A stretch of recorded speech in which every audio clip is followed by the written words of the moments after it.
My name is Ethar. I'm a journalist. I work in Egypt and journalist in 2 Egyptian magazines. In Egypt, at least, the internet and social media has become extremely important in how people get the news. And I believe that in the world we live in today, if you're not on anything online, then you're missing out on a huge news and opinion and every which way how people get their news. There was a conference in United Arab Emirates just a couple of weeks ago, Women, Leadership and Technology, and one of the quotes that I really resonated with me was, measuring the impact of technology on social change is like measuring love. You can't really do it, but it's tremendous. Using Twitter, using YouTube, using Facebook, using blogs, these are all ways that people now access and are able to interact. And in Egypt, if I give you one example, through just online media, we've had police torture exposed, we've had sexual harassment exposed, we've had breaking news that a blogger is in jail through Twitter. We get to hear news, we get to hear opinion pieces, we get to hear the things that we won't hear in state-owned media.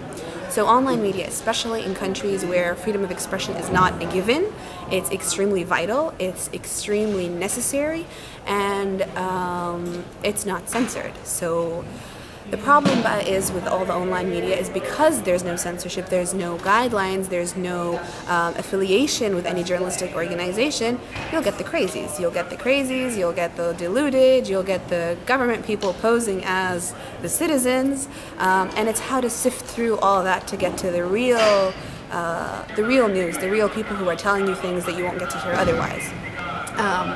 It's also used for both dialogue and dissent.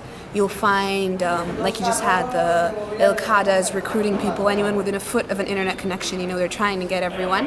But at the same time, there are things you don't hear about.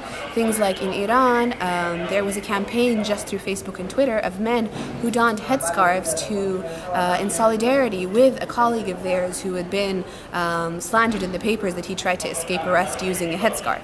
So all these things, these go viral through Twitter, through Facebook, but you don't hear about them in the press, because in the press you only hear about the crazies. Oh no, this is the awful way the internet is being used.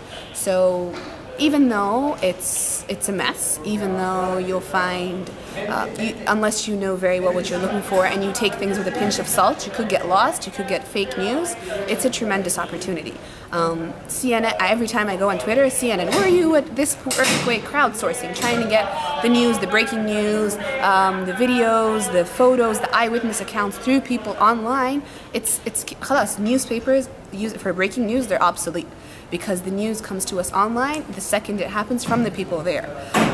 So it's a tremendous opportunity. We all have to take advantage of it. I personally, I can't fathom anymore how I can be without internet, without access to Twitter to find out what's happening. There was a Pew study released just a week ago, and it was talking about how, at least in America, the internet is now the 3rd way people get their news, and that through Twitter and Facebook, they're the way people get what to read about, because their friends, their circle of friends, they have the same interests. This is how they get the news. And if you don't jump on the bandwagon, you'll be left in the dust.